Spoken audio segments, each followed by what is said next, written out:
Boa tarde, amigos. Estamos começando o nosso primeiro encontro do sábado, hoje na companhia dos queridos amigos que também têm seus respectivos trabalhos aqui no YouTube, que eu gostaria que vocês, já de antemão, conhecessem e valorizassem. Aqueles que não conhecem, se inscrevam, conheçam, prestigiem, façam seus compartilhamentos. Queria apresentá-los, antes de mais nada, para que nós possamos tratar da situação que o país está vivendo, da situação que o mundo está vivendo, isso do ponto de vista das perspectivas, seja na área da saúde, seja na área da capacidade de nós darmos assistência às pessoas que precisam nesse momento, seja em relação às consequências na área econômica, seja em relação às consequências na área que certamente engloba o estudo da psicologia social. Nós vamos ter o prazer, nessa tarde de sábado, desse primeiro encontro, de contarmos com a presença do professor Djalma Cremonesi, da Universidade Federal de Santa Maria, tem um canal no YouTube, faz um belo trabalho também, tem considerações muito importantes a fazer, que eu gostaria que vocês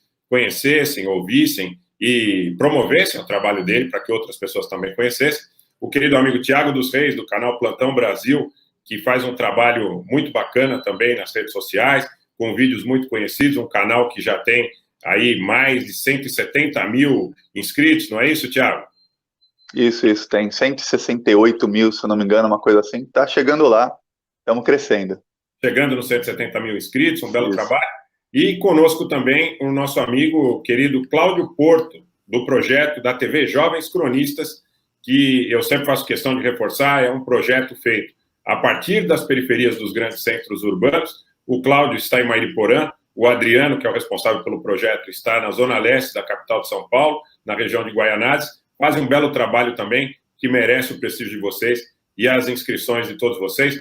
Num primeiro momento, eu gostaria de, iniciando pelo professor Djalma, conversar um pouquinho a respeito das perspectivas do que o professor Djalma acredita que nós possamos enfrentar nos próximos meses, a partir dessa crise que nós estamos vivendo.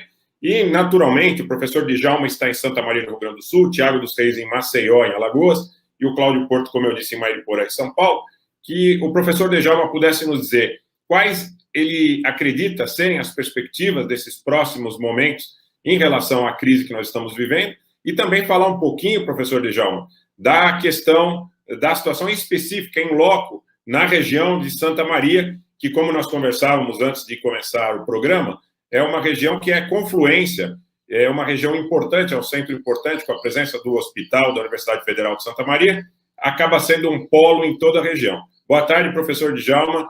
Por favor, a palavra é sua. Rogério, querido, um abraço. Te parabenizo pela iniciativa. O Tiago, Cláudio, uma satisfação muito grande. A gente reuniu o pessoal de vários pontos do Brasil. Eu falo aqui, como você falou, Rogério, de Santa Maria, 380 quilômetros de Porto Alegre, região central. Nós temos aqui a Universidade Federal de Santa Maria, uma das 4 universidades, 5 universidades federais. Nós temos universidades particulares, comunitárias também no interior do estado. E aqui a Universidade Federal de Santa Maria, nós temos o hospital universitário, que chega a atender mais de 1.200.000 pessoas anuais aqui de toda a região central. Especificamente, nós não temos ainda nenhum dado concreto de algum paciente infectado aqui em Santa Maria, embora tenha já alguns sintomas, pessoas que estão aí sendo observadas. E só para dizer, Rogério, que a universidade aqui também fechou as portas. Vou passar, então, para o Cláudio Porto, da TV Jovens Cronistas, para que ele possa fazer as considerações a respeito do que ele acha que são as perspectivas e também da região onde ele está, em Mariporã, na Grande São Paulo, de qual é a situação da saúde, dos infectados, como é que a situação está, inclusive, também em relação à própria psicologia social aí na cidade de Mariporã e região. Boa tarde, Cláudio. Boa tarde, Rogério Tablian, boa tarde ao Tiago, boa tarde também ao professor Djalma, é um prazer, mais uma vez, estar... Oi. Pode falar, deu uma queda aqui na internet, mas pode falar. Então, só para responder a pergunta do Rogério Tablian, eu tenho observado, né, e eu circulo muito também para a zona norte da cidade de São Paulo, aqui para a zona nordeste, né, digamos assim, da capital, que é mais ali nos limites com Guarulhos, Mariporã, e observa-se que as pessoas, elas, apesar da mídia corporativa estar fazendo uma cobertura até exaustiva para nós, talvez que tenhamos contato com notícias por muitas fontes, né? Apesar dessa cobertura exaustiva, eu tenho observado que as pessoas não têm ainda noção do que é o novo coronavírus e dos sintomas que ele pode desenvolver, e também, com isso, adotar ali hábitos, né, para evitar a proliferação, né, o aumento de casos. Então, assim, uma dinâmica que eu observei, sobretudo na última semana, é de que, apesar da cobertura midiática ser uma cobertura midiática à altura, digamos assim, da pandemia, né, do aumento exponencial de casos, as pessoas, como era de se esperar, né, as pessoas elas não têm recebido essas informações, e aí eu aqui encontrei talvez uma resposta para isso. É porque nós aqui acabamos por falar sempre nos nossos canais que a dinâmica de acesso à informação, de contato ali, né, das pessoas que se colocam à disposição para levar a informação e os seus espectadores, os seus ouvintes, os seus leitores, mudou radicalmente no Brasil, no mundo todo, né, mas no Brasil radicalmente, sobretudo nos últimos 5 anos.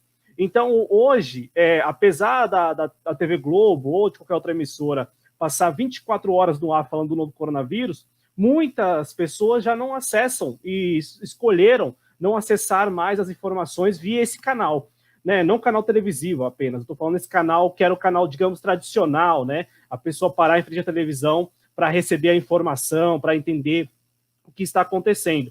E os veículos da mídia corporativa, talvez, e aqui eu só estou especulando, talvez estejam usando o novo coronavírus, né? A pandemia também, para reforçar aquilo que para nós já não existe, talvez nunca existiu, e agora está claro que não existe mesmo, que é a ideia de veículos imparciais na grande mídia, né? O jornalismo dito imparcial. Eu sou jornalista formado recentemente, e tem uma coisa que eu não acredito, que é o jornalismo imparcial, né? Eu vejo que nós podemos e nós devemos sempre ser transparentes com o nosso público, à medida que nós passamos para ele que nós temos posições, e isso não nos impede de ser profissionais, de apurar a informação e de transmiti-la.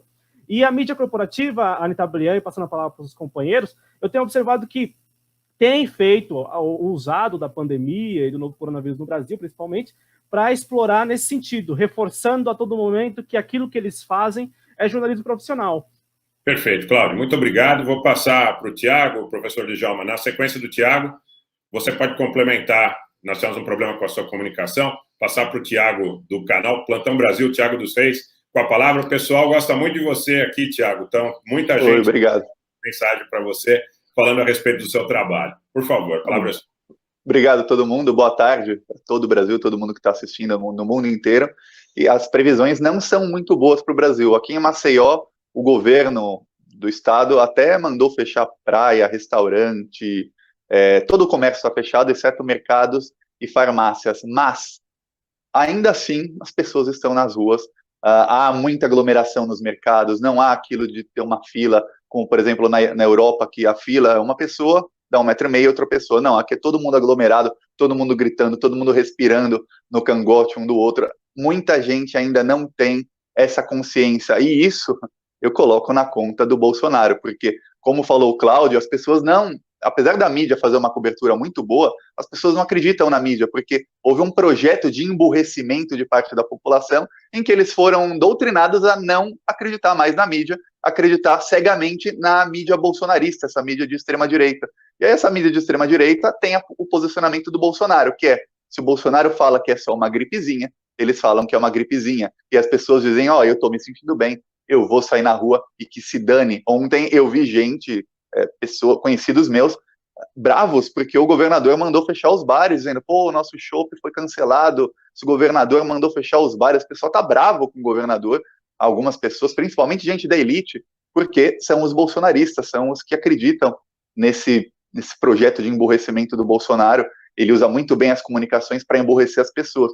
E as previsões, eu estava vendo hoje uma live do Dr. Átila, que é um biólogo, virólogo, ele fez um estudo lá, ele falou, ó, pode morrer 1 milhão de pessoas no Brasil até agosto, se o governo não mandar as pessoas ficarem em casa. E quando eu digo mandar, não é mandar assim, ó, fique em casa, por favor, é colocar polícia e exército nas ruas e dizer, vocês vão ficar em casa. Como na França, para você sair na rua, você tem que ter um documento, ou você preenche de próprio punho, ou você imprime, para você dizer onde você vai fazer o quê, como, quando e que horas você volta, porque senão, não sai na rua. É isso que tem que começar a acontecer no Brasil, porque se não prevenir, não vai dar para remediar. Não adianta falar, ó, remediar vai ser difícil. Não vai dar para remediar, né? É mais ou menos isso a previsão para os próximos meses do Brasil.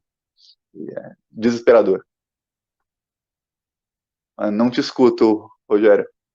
Desculpa, pessoal. Você acha que, independente das medidas oficiais, a questão da conscientização das pessoas ainda é insuficiente?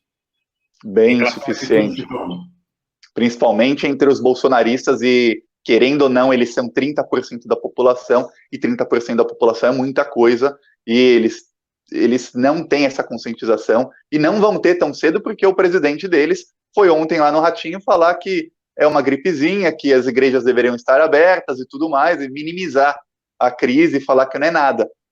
Parece que é tudo uma fake news criada pelos europeus para derrubar o Bolsonaro aqui. É essa impressão que eu acho que os bolsonaristas têm, que eles não têm conscientização nenhuma, e o governo não está fazendo nada. O Brasil tem mais ou menos uma semana, 10 dias no máximo, para começar a impor medidas como a da Espanha e Itália, senão o Brasil já está num caminho pior do que o da Espanha e da Itália. O Brasil vai piorar muito, mas muito mais, vai ser um desastre total. O Edson Macedo encaminhou um superchat, eu agradeço a ele, falando sobre a questão dos moradores de favela confinados, né, que ele acredita que seja um problema. Queria também aqui, nesse momento, dizer que em São Paulo eu tenho a impressão de que há conscientização majoritária, mas existem pessoas que transgridem e que podem fazer com que isso gere uma progressão geométrica incontrolável. Então, é necessário, sim, que os meios de controle, sem que as garantias e liberdades individuais propostas na Constituição sejam aviltadas, possam, de alguma forma, mitigar esses efeitos. É uma conjunção difícil. Ao mesmo tempo que você tem que ter um trabalho de conscientização, você tem que ter um trabalho de preservação das garantias individuais. Nós não podemos ter um modelo de September 11 aqui no Brasil, onde as garantias individuais sejam cerceadas e pós-surto, assim desejamos, num prazo exíguo, o mais curto possível, elas sejam, vamos dizer, mantidas, porque nós sabemos que o regime ele tem uma estrutura de concepção bastante autoritária, mas, ao mesmo tempo, você tem o dado da necessidade de proteger a população em relação à disseminação que é feita pela transgressão num aspecto que avilta, por exemplo, a questão da saúde pública. No Código Penal tem tipificação, né, tem um capítulo que fala sobre a periclitação da saúde pública. Então, é uma conjunção difícil e espero que o trabalho de conscientização, e esse nosso trabalho, Thiago, é muito importante, tenho certeza que pode fazer a diferença. A universidade em si, em Santa Maria, que é onde eu trabalho, está totalmente paralisada. Estamos com o sistema Moodle de ensino à distância, dando aulas, gravando vídeos, disponibilizando os nossos textos. As aulas em si acontecem de uma forma normal, de uma forma pelo sistema Moodle, né? Então, a cidade como um todo, no interior, está praticamente parada, 80%. O comércio, a partir de hoje, também, por prazo aqui de 15 dias, estará todo fechado. Então, claro que aquilo, como o Thiago falou, ainda tem pessoas que não estamos atrasados ainda no aspecto da conscientização do problema em si, que pode afetar e já está afetando toda a sociedade, pode levar a um caos na saúde, uma catástrofe, e isso acaba, agora de meio-dia está rolando no Twitter um vídeo do pessoal de Valença, na Bahia, no interior, que eu conheci essa cidade, que o pessoal disse, assim, comemorando e tripudiando o aspecto do coronavírus, dizendo, olha, nós estamos aqui tomando um banho de chuva e a gente está se contaminando de coronavírus para contaminar todos vocês, não sei se vocês acompanharam. Então, é uma idiotização coletiva provindo exatamente da pessoa que deveria acolher e conscientizar, que é o presidente da República, e ele faz pouco caso de uma dinâmica de minimizar o problema que estamos enfrentando. O desdobramento, sob o ponto de vista da duração dessa crise, que não deve ser algo muito curto, Já houve uma ideia de 20 semanas, a priori, agora se fala que o gráfico tenderia a estabilizar a partir de setembro. E a nossa perspectiva é a seguinte: bom, primeiro a gente precisa explicar o seguinte para as pessoas: não tendo vacina, esse gráfico ele só começa a declinar quando tiver 50% mais um da população imunizado. O que é imunizado? Imunizado é o sujeito que não seja sintomático, mas que tenha tido contato com o vírus, que será a grande maioria, assim nós esperamos, 80%, 85%, 90%, e aqueles que tenham contraído e superado a doença. O que se procura nesse momento é mitigar a curva e não dizer para as pessoas, não quero gerar pânico com isso, mas não estamos dizendo para as pessoas que o fato de elas estarem isoladas as colocaria numa posição de absoluta imunidade, porque você tem o vírus sustentado, circulando de forma sustentada. Esse é o ponto que nós devemos esclarecer. Mas o que eu queria entrar com vocês agora, começando pelo Cláudio, é o seguinte: o desdobramento sob o ponto de vista de uma possível, esperamos que não, mas de uma possível convulsão social oriunda desse processo de desorganização do tecido social e da economia, Cláudio. Por favor, gostaria de ouvir sua impressão, depois do Tiago e do professor Dejão. Perfeito, Anitta Blian. Eu vejo assim, a última semana ela foi muito significativa, porque me parece que, por parte da cúpula, e aí a cúpula até do desgoverno Bolsonaro, compreendeu que é preciso adotar algumas medidas, e veja só, né? Os governos estaduais, principalmente os dois governos aqui, né, o governo de São Paulo e o governo do Rio de Janeiro, que os seus próprios governadores já demonstraram antes que não estão mais ali, ao menos eleitoralmente, alinhados ao bolsonarismo, né? Eles talvez estejam aí observando já há algum tempo que é preciso dissociar, né? Eles começaram a adotar algumas medidas que são medidas que outros países e eles adotaram. E, assim, são medidas, de fato, restritivas, medidas que podem soar autoritárias, mas são medidas que, segundo os próprios especialistas, eles concordam que são medidas necessárias. Então, por exemplo, restringir o acesso das pessoas aos centros e também pedir para as pessoas ficarem em casa. Enfim, são medidas corretas. Sabe, passar 20 dias do mês e já se preparar para pagar o aluguel. E não tem caixa. Não tem caixa. Isso eu estou falando de pessoas que nem têm nem empregados, não têm nem funcionários. Então, é algo gravíssimo. Até esse momento, veja, não foi adotada nenhuma estratégia para os MEI. E olha que os MEI, né, o microempreendedor individual, ele é praticamente o deus do neoliberalismo brasileiro dos últimos anos. Todo mundo tem que se tornar MEI, todo mundo tem que ser PJ. Mas até este momento, nem medidas incipientes foram adotadas. Nada. Nem se fala do MEI mais. Obrigado, Cláudio. Obrigado. Eu queria agora, antes de primeiro saudar a chegada do Eduardo Moreira, meu amigo do Canal Resistentes. Obrigado pela presença, Edu. O Canal Resistentes também faz um belo trabalho. E eu sempre peço e reitero, inscrições para o Canal Resistente, que faz um belo trabalho e precisa de compartilhamentos, de inscrições, de likes, de engajamentos. Sim, o pessoal ainda não percebeu. Mas tem uma coisa que vai ser o problema do Brasil muito em breve, mas muito em breve mesmo, que é, antes de isolar as pessoas e mandar fechar tudo, qualquer governo, e todos os governos europeus fizeram isso, o americano está fazendo isso, que é, precisa de um plano econômico. Por quê? As pessoas vão ficar em casa, como o Cláudio falou, não vai ganhar dinheiro.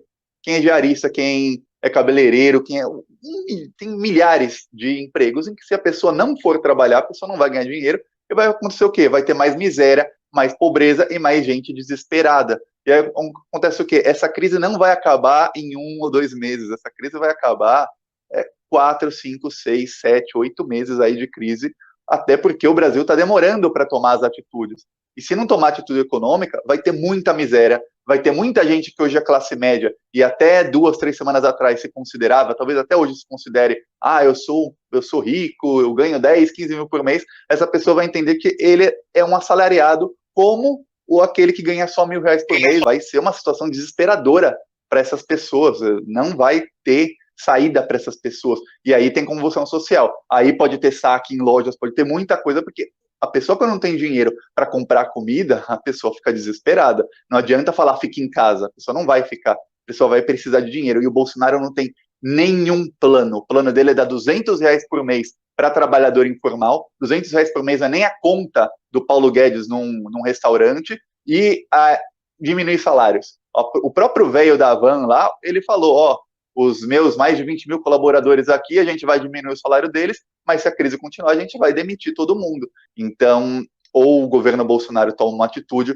ou depois não tem. E como o Cláudio falou, olha, o governo Bolsonaro disse que o sistema de saúde vai entrar em colapso em abril. Ô Bolsonaro, você é governo, você não tem que fazer previsão, você tem que falar atitude, ó, vamos fazer isso, isso e isso. O Bolsonaro não, ele só falou, o ministro, no caso, que o Bolsonaro ainda está negando, né? O ministro falou, vai acontecer isso, isso, isso, isso. E qual a atitude? Nenhuma, não tem atitude. A atitude é parar de testar as pessoas que não estão em casos graves. Aí o número de infectados vai ser um número defasado, um número maquiado. Parece que o Brasil tem só 990 casos agora, mas na verdade tem muito mais, deve ter mais que o dobro, que é um número já defasado e maquiado. A gente vai começar a olhar a epidemia pelo número de mortes. Só que porque esse número não tem como maquiar e defasar, já que estão testando só os casos mais graves, a pessoa morre, e aí você vai saber quantos morreram, mais ou menos um número certo. Só que o número de mortes é o número do passado, porque são pessoas que se infectaram 2, 3 semanas atrás. E a gente não vai ter dados novos, não vai saber onde tem focos novos da doença, a doença vai começar a se proliferar, e o Brasil não vai ter o que fazer. E a situação econômica, um caos. Eu estava lendo, o Donald Trump, ele está planejando pagar, ele já separou dinheiro, $1.200 por mês para os trabalhadores. E já tem o dinheiro ali. O Bolsonaro vem com R$200 para 10 milhões de pessoas. Mas, em outro lado, ele corta 158 mil do Bolsa Família. Aí não tem o que falar, né? Muito complicado. Tiago, você também me disse agora há pouco que você tinha um compromisso... Tenho. A esposa veio me chamar. Para cumprir. Fique à vontade, quero te agradecer a participação. O pessoal pode ir chegando, saindo à vontade, conforme seus compromissos, sem problema nenhum. Muito obrigado pela sua participação. A maioria dos amigos que estão conosco aqui conhece o canal Plantão Brasil do Tiago, mas aqueles que não conhecem o canal Plantão Brasil, se inscrevam no canal Plantão Brasil do Tiago, que faz um belíssimo trabalho. Tiago, muito obrigado. Até a próxima. Obrigado a todos. Todos fiquem à vontade para ir chegando, para, na medida que precisarem também, sair. Acho que o Cláudio quer fazer uma intervenção antes do Edu conversar com a gente aqui a respeito do panorama no Rio de Janeiro. Por favor, Cláudio. É bem breve. Foi muito importante o comentário do Tiago, porque o que nós precisamos também passar para as pessoas é que há muitos grupos, né? Há aqueles que de fato estão aí menosprezando o potencial do novo coronavírus, estão zombando, gravando vídeos, como o Djalma comentou lá. Eu não sabia que era no interior da Bahia, mas eu assisti o vídeo, as pessoas na chuva lá com a camiseta. Não é que nós pegamos no pé do Bolsonaro, mas o pessoal estava com a camiseta do Bolsonaro, 17, né? E também tem aquele grupo, Anitta Blian e companheiros, que neste momento não se coloca contra as medidas, né, de ficar em casa, de quarentena, mas que de fato não tem as condições para isso. Perfeito, Cláudio. Eu queria passar para o Eduardo Moreira, do canal Resistência, que está falando do Rio de Janeiro. Boa tarde, Edu. Um prazer muito grande ter você aqui conosco.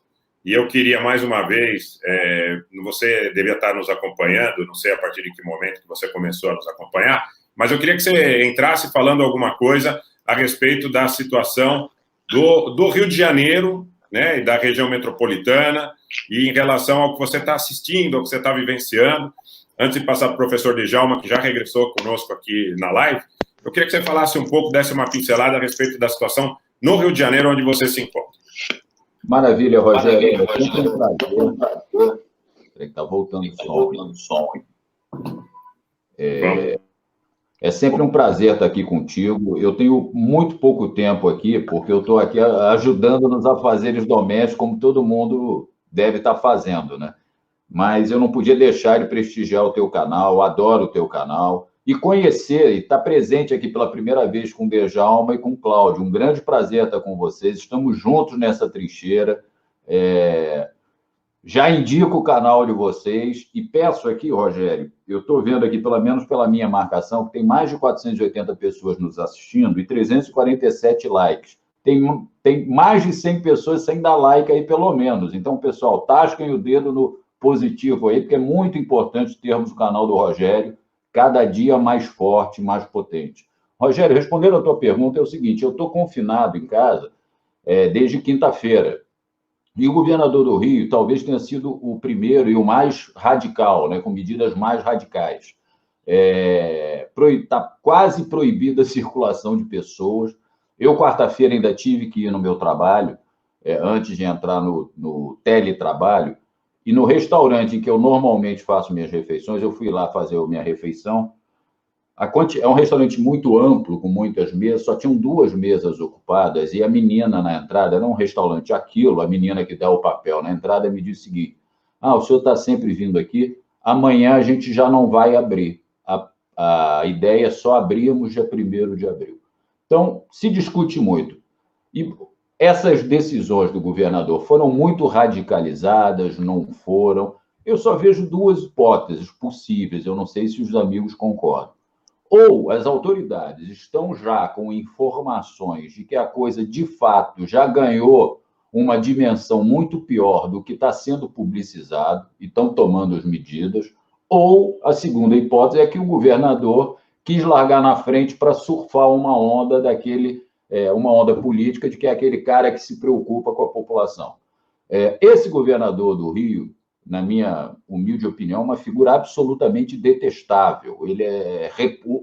A gente nunca pode esquecer o tiro na cabecinha, né? O cara que se resume com uma frase dessa não deveria nem estar sentado onde está. Mas me parece, neste caso, que a primeira hipótese é mais verdadeira. E eu queria complementar o que o Tiago estava falando antes dele ter que se ausentar.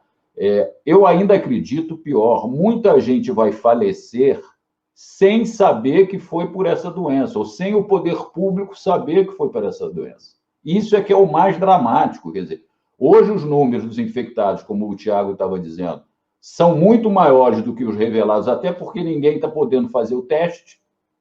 Imagina quantas pessoas virão a falecer sem ocupar a estatística corretamente. Quer dizer, além, óbvio, do problema da perda de vidas, né, que é o mais grave.